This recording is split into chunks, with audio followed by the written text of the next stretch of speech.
Today we got an order of one of my favorite blizzards, the Frerro Rocher. The cup is filled with premium soft serve, and now it is ready to top with Nutella. There goes Nutella, and now the Frerro Rocher. It's actually a chocolate, a chunky chocolate.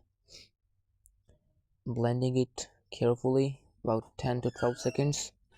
Let me tell you one thing about blizzards.